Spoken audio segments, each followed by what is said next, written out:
Welcome, everyone, to the latest endeavor by yours truly, Jeff Meacham, here on the NoDQ.com YouTube channel. Thank you all for your unbelievable patience the last, my goodness, 2 months and 9 days.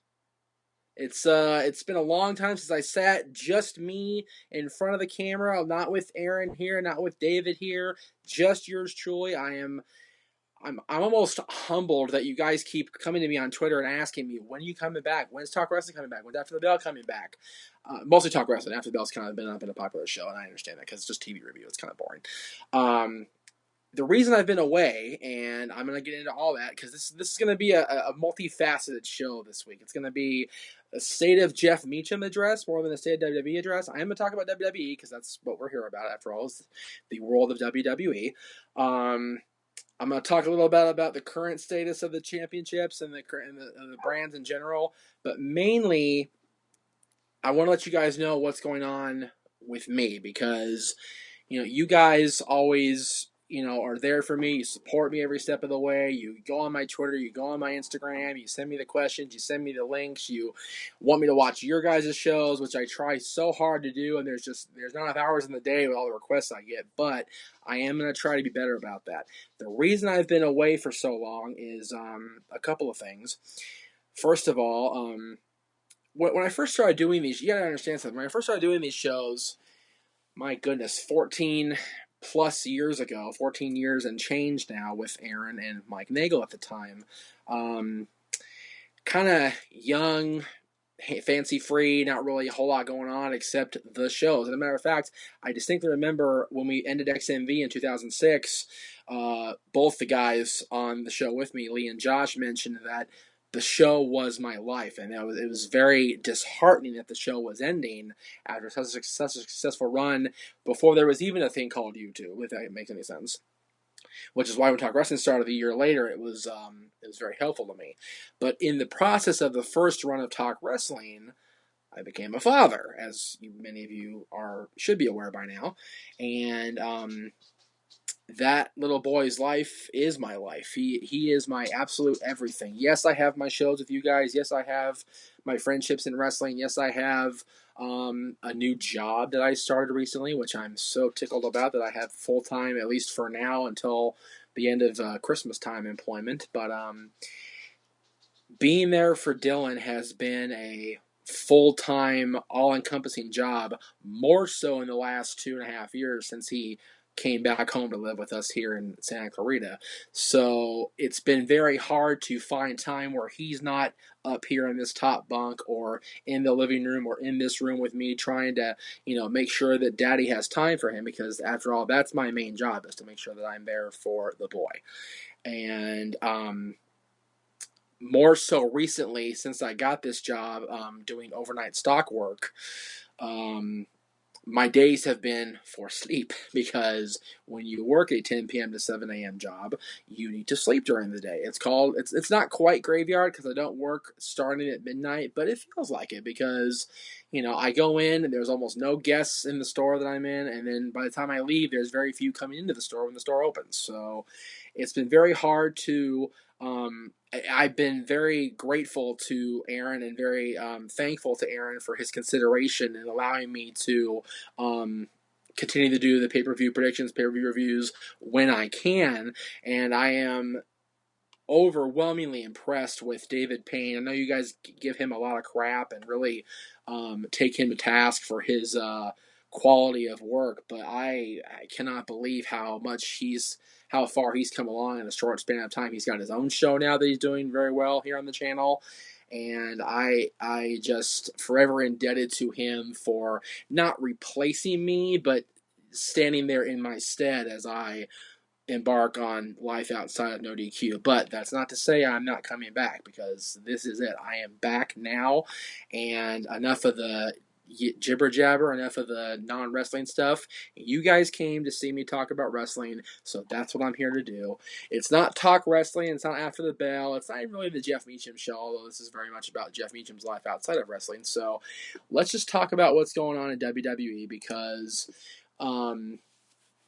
it has been over 2 months since I sat here and really gave my full-on opinions of what's going on, and I kind of throw it in here and there, and when I'm talking to the guys about the pay-per-views coming up, but I really didn't have a chance to sit down and what we dorks call binge watch stuff. But I had a night last night where I needed to get my body back on the work clock, so I stayed up from 10 p.m. until 7 a.m. this morning. And I ended up being able to watch the entire last, whatever it's been, 3-4 weeks I missed of NXT, and the entire series run of 205 Live. So I'm now completely caught up on WWE programming, which I'm amazed at because I never thought I would get back there again. And despite my insomniatic approach to watching the programming, I have a better, I think, understanding of where they're going with the different brands, the 4 different brands now, if you count 205 Live. And I think in our prediction show for the upcoming show, which is Roadblock End of the Line, coming up this Sunday, of course, we'll have coverage here on NoDQ.com. Aaron will have the live tweeting and the play-by-play, I'm sure. We kind of crapped on the cruiserweights, and I feel after watching 205 Live and the presentation, despite the fact that it's mainly Kevin Dunn and Vince McMahon running that show and not Triple H like we all thought it was going to be, it's been a pretty decent show the last 3 weeks, including Tuesday night show this week. We've seen the emergence of Rich Swann, who, has been a standout talent both in the Cruiserweight Classic and on 205 Live and on NXT, teaming up with No Way Jose. Kind of been thrown in the mix there with No Way Jose and Sanity on NXT. We'll get to those guys in a little bit. I thought Rich Swann I think he's an excellent choice to be the face of the Cruiserweight division. I noticed when I was doing my research for today's show that there was a very controversial tweet, I believe it was last Saturday night before, from Big E of the New Day, with the 3 of the New Day, Sasha Banks and Rich Swann, and it said Black Excellence, #Black Excellence, and people were just all up in arms. It's Black Power, and it's nothing to do with that. It has everything to do with the fact that for the longest time, if you weren't, let's say, Bobo Brazil or Ernie the Cat Ladd or even Booker T in recent years, there wasn't really a whole lot of opportunity for black people to get an opportunity. And now many of the champions, the tag team champions on Raw, the women's champion on Raw, and the Cruiserweight champion are of color. And I think that's so awesome. I think it's great for them. And I think Rich Swann has a personality to him that cannot be denied. You had TJ Perkins, who we all know that we followed here in Southern California. TJ Perkins was at one time a friend of mine. I can consider him an acquaintance now more than a friend, but it is what it is. And you've got the Brian Kendrick, who is experiencing a career renaissance in WWE after being gone for so many years. He's the toast of the town, if you will. But you've got Rich Swann, who kind of came out of nowhere and defeated Brian Kendrick 3 times in a row, and he's not the obnoxiousness of a James Ellsworth who beat AJ Styles 2 or 3 times, but you've got charisma, you've got talent, you've got unbelievable in-ring work, and he's just off the chain, as Mel B would say. And Sunday's match, I think, when David and Aaron and I talked about it, we didn't really go over it enough. I think what we're going to see Sunday, I'm not a fan of triple threat matches to begin with, okay? But I really believe that we're going to see the 3 top cruiserweights on 205 Live, the 3 top cruiserweights that we see when we see them on Monday nights and on NXT. Those 3 guys may do what we said Seth Rollins and Chris Jericho are going to do, and that's steal the show. And I hope that their match on Sunday proves the 3 of us wrong, Aaron, David, and I, that the cruiserweights aren't going to completely flatline after the Roadblock pay-per-view. Okay, on from 205 Live to NXT. NXT has very much become the Nakamura Joe show, and I don't really have a problem with that. I've been a fan of Samoa Joe, despite people in my circle, not Aaron necessarily, but people kind of hating on Joe for his attitude, and I think Samoa Joe is one of the most talented guys I've ever seen, and especially a talented big guy. The guy can move almost like a cruiserweight, and he's still a legitimate badass. I do not like, however, that the title flip-flopped so many times in a short span of time. You had Nakamura win in Brooklyn, and then you had Joe win in Toronto, which is only like 3 months. And then you had Nakamura went right back 2 weeks later. And then they had another championship match in Australia in a cage, which I'm not going to spoil that for you. That'll be on NXT this coming Wednesday. But another match did occur. It's very much becoming the women's division on Raw, where it's a two-person show. The NXT Championship, much like the Cruiserweight Championship, much like SmackDown claims to be, is land of opportunity. NXT is still my favorite brand. I still enjoy watching every episode. I'm now caught up, so I'll be able to watch every Wednesday, including this week's episode. But I think NXT is starting to lose its identity as far as they're becoming very much lost in the shuffle of the WWE Network programming because there's 205 Live now. There's Talking Smack, which is hugely popular. Not a lot of people are talking about NXT like they were as recently as 6 months ago or even 4 months ago for around SummerSlam season. I think that's a travesty. I had a question come in from our old friend, our biggest fan by far, Greg Cherry, asking me if I feel the NXT Championship should be recognized as World Championships, considering that they've been defended all over the world now and been broadcast on a global network from different points across the planet. I said it should have been a World Championship when Finn Balor defeated Kevin Owens in Tokyo, which was over a year ago, if I'm not mistaken, or maybe July 4th. I'm trying to think now. When was that? It was July 4th, either this year or last year, so I'm having trouble remembering which year it was. But I think it was last year. The NXT Championship and the Tag Team Championship and the Women's Championship, I sent a tweet out to our buddies at Pro Wrestling Illustrated because they've been the ones who have kind of determined what world title status means in wrestling pretty much since the 80s and 90s. And, I'm trying to remember what they said. I believe it was you had to have a national or a global television deal, which NXT does, even though it's their own network. They still have a television show that is broadcast in many countries all over the world, and it had to be defended regularly in places besides their local market. And I think that's what NXT does. So if it's me making that decision for Pro Wrestling Illustrated, which I'm not, I don't work for the Aftermags. I wish I would. That'd be awesome. Hint, hint, guys. I have a job opening. That's fine.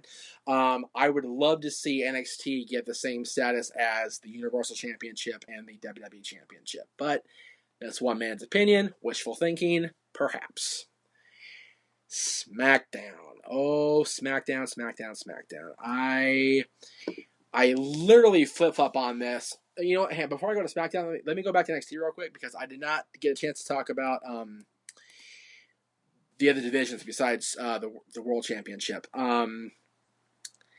How awesome are the tag teams in NXT? I mean, you've got Sanity, you've got DIY, you got the Revival, you've got the Authors of Pain, you've got these awesome teams that just keep coming in NXT. The Dusty Classic, while not as good as last year's, was still very impressive. And I'm a huge mark for Gargano and Ciampa, DIY, so hopefully they will lead the tag division to the promised land. We keep talking about the fact the Revival is going to be the ones to go up to Raw and beat the New Day and whatever the record ends up being, and we'll talk about the New Day momentarily. But I honestly wouldn't mind seeing Gargano and Ciampa reign until WrestleMania, maybe even beyond, because those two guys, there's been the popular "You deserve it" chant going around all over WWE for the last few months. Those guys truly deserve it, as does Asuka. She has been an unbelievable women's champion the last almost 260 days since WrestleMania weekend, TakeOver Dallas against Bayley when she defeated the Huggable Superstar. They keep saying on commentary and in the interviews with her, there really is nobody left. They had to bring in Mickie James in Toronto to come in from the outside to challenge Asuka. She's run through everybody that's been in NXT that's come up against her. So what do you do with Asuka? She's very impressive, yes, but what do you do with somebody that's undefeated? That's the same problem the WWE painted themselves in the corner with Goldberg. The streak got out of hand, and they had to do something drastic to end it. And look where that got WCW and Goldberg's career. Goldberg's popular now again because he's a nostalgia act, but for a long, long time, the end of the streak hurt Goldberg. And I think the end of the streak will hurt Asuka when she does lose because, once she's proved fallible, where does she go from there?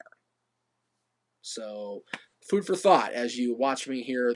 Now, SmackDown. I'm not sure what to say about SmackDown. I like certain things about it, and I don't like certain things about it. I like the women's division. I love that Alexa Bliss is the champion. I think that's so awesome. I followed Alexa in NXT her entire run there, but she was the Sparkle Princess, and then she became, the evil Wicked Witch of the West, and she was with Blake and Murphy, and she elevated them, which is so rare to see in wrestling when a female really elevates the team that she's managing, especially in today's wrestling.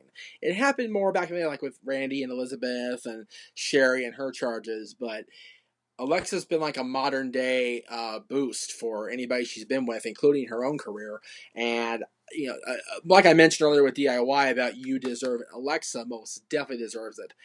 I was noticing people. It's so funny. I read the reports on No DQ about Vince not liking Mr. McMahon not liking Becky Lynch's accent and her mic work. And I watched SmackDown this week, and I watched her talk to Lexi, and I went, Vince is right. She's not that good. I get why they don't want her to be the champion. I understand now. I loved Becky Lynch's in-ring work her entire time through WWE, both NXT and on the main roster at Raw and SmackDown. But her mic skills are just not there. I don't know if it's the accent or if it's just not there for her in here. I don't know. I hope we find out, and I hope we get better results out of Becky if she's going to continue to challenge Alexa for the championship. I would, however, like to see, much like on Raw, an influx of fresh talent. And we'll talk about the Raw Women's Championship momentarily, as I keep saying over and over. I would love to see, as much as it pains me to say, Nikki Bella get a shot at the championship and win that championship, and see Natty get her just due. Good grief! Even Carmella, people really pooped on Carmella for the match against Nikki Bella. It's not Carmella's fault. That's the way they booked it. Carmella is better than that. We've seen that in NXT. We've seen it in WWE when she's been able to actually turn her skills loose. I think she'd be a capable heel champion. You're just not going to out-heel the Wicked Witch. It's just not going to happen right now. Alexa's the best they've got. Intercontinental Championship, I have zero problem with The Miz being champion right now. And people are going to say, whoa, the whole thing with Dolph and anybody was... You know what? Heels find a way to make it happen. Miz is the best. I'm going to get real close to the camera. Miz is the best heel on SmackDown right now. And I never thought I would say that. Miz is a better heel championship holder, in my personal opinion, than was JBL as WWE champion over 10 years ago. Because Bradshaw just never really connected with the hardcore fans. And that's why people were so itching to have Cena defeat him. People want to see The Miz get beat up, but they don't want to lose the title. I want to see him lose the championship. I think he's a great Intercontinental champion. He's one of the best in recent memory. He's elevating the championship and making it not legendary like he's claiming, let's be honest, but he's making it worthwhile again. And I think that's so awesome because the IC Championship is arguably the most prestigious second-tier championship in wrestling history. And when you hold that's the key to the promised land in most cases. Miz has already been in the promised land. He was a great WWE champion, but he's even a better Intercontinental champion. Then you got our boy AJ Styles, who literally 11 years ago couldn't cut a freaking promo for us. And now he's the world champion in WWE. So and he's doing great interviews, the best of his career, arguably, including his run with TNA.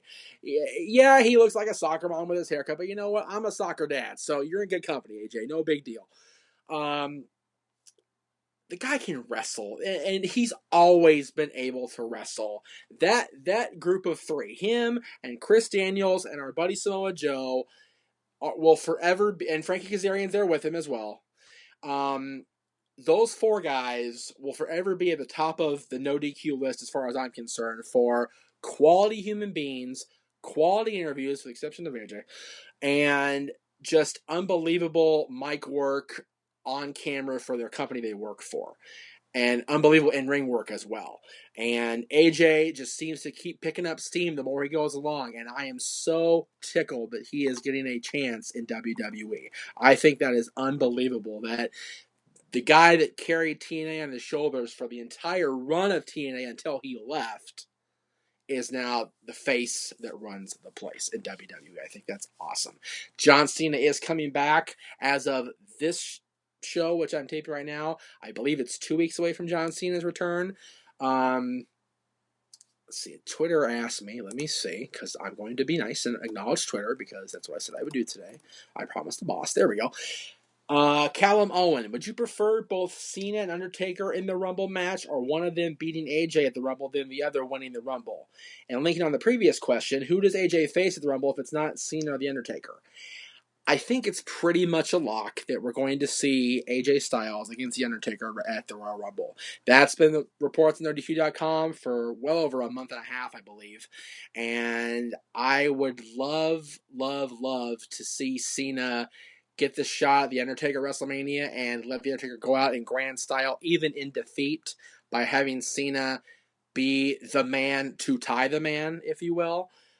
I don't want Cena to win the Rumble, though. I don't want somebody to be another 3-time winner. Let Stone Cold Steve Austin have that accolade, not Rusev's. Let Cena just get the shot some other way. I'd love to see somebody win the Rumble and challenge Kevin Owens. And since it probably won't be Seth Rollins because he's going to face Triple H WrestleMania, that leaves the door wide open for any young pup to go represent the Raw brand in the Royal Rumble and become the number one contender for the Universal Championship. Whoever holds that championship at the time, be it Kevin Owens, be it Chris Jericho, it could be anybody. We'll see after Roadblock on Sunday who's the Universal Champion. Maybe Roman Reigns. So that's SmackDown. I was talking about Raw, so we'll go into Raw now. How about the New Day? Let's give it up for Big E and Kofi and Woods.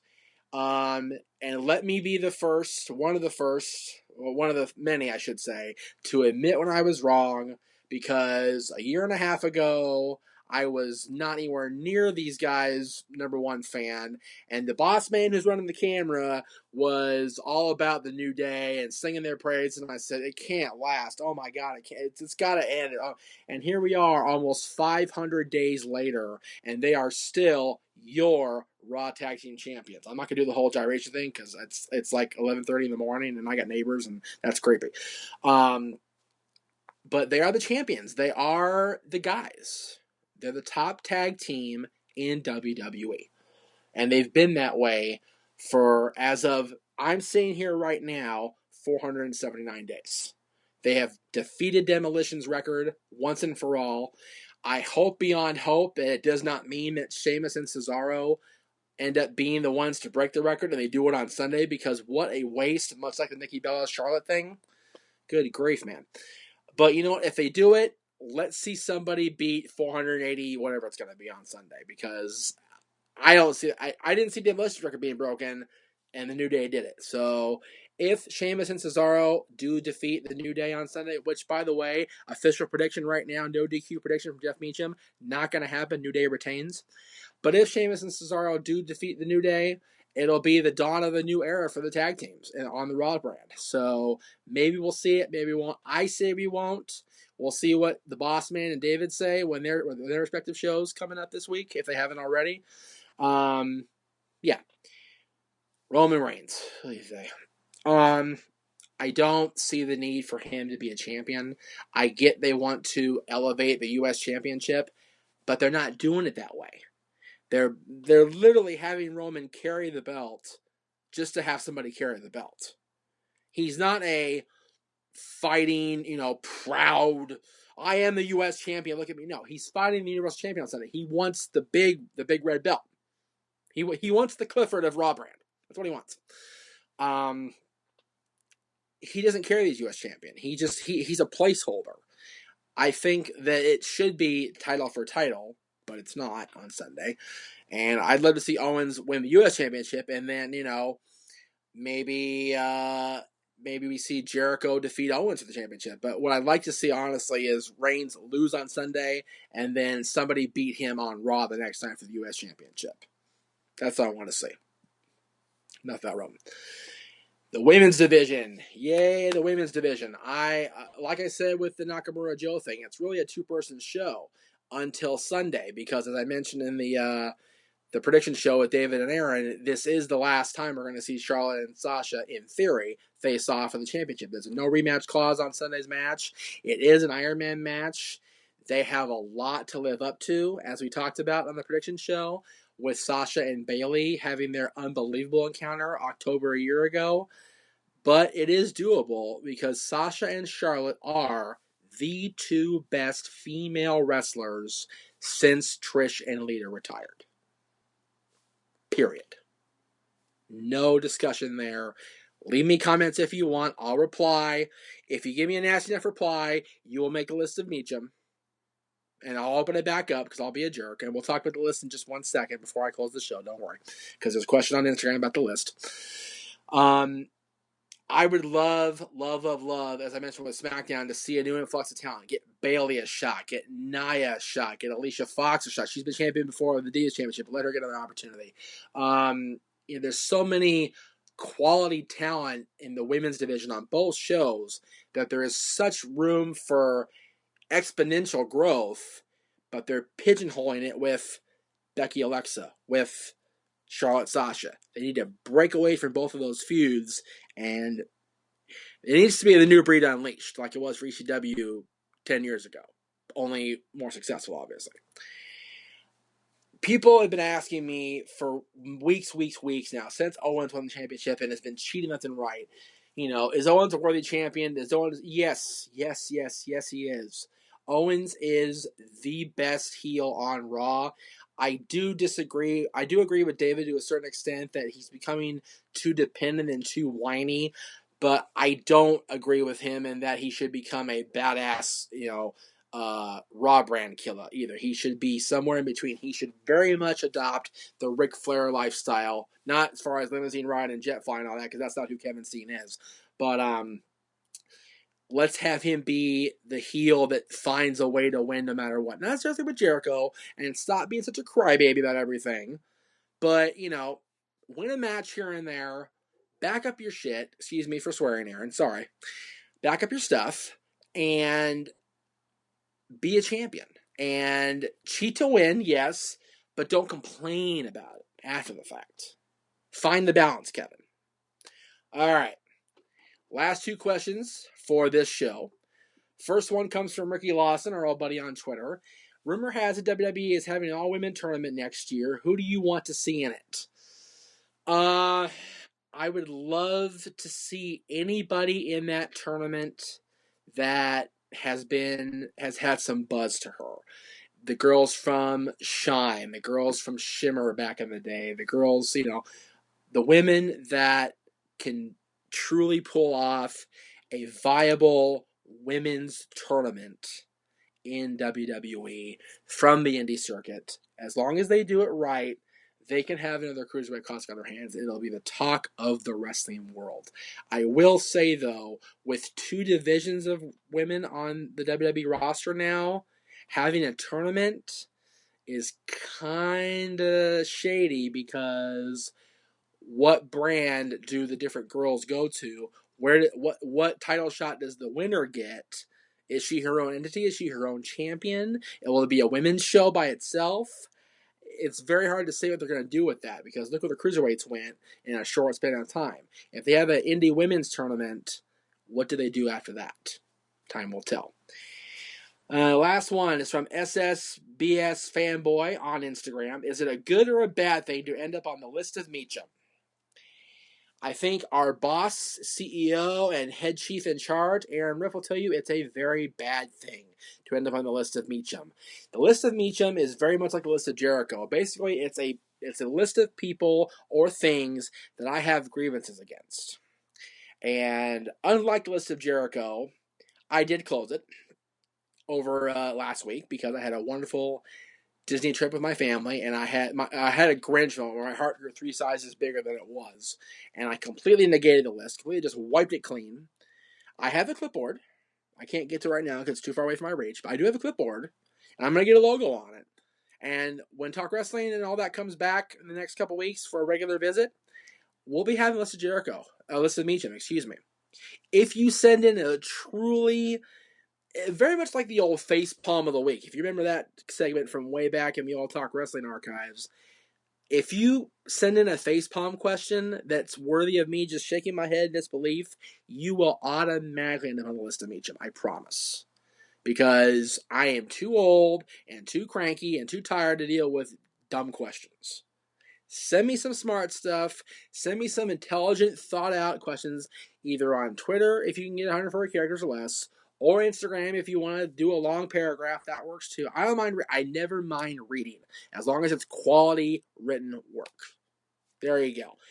That's it for this week's episode of the Jeff Meacham Hodgepodge Hour, if you want to call it that.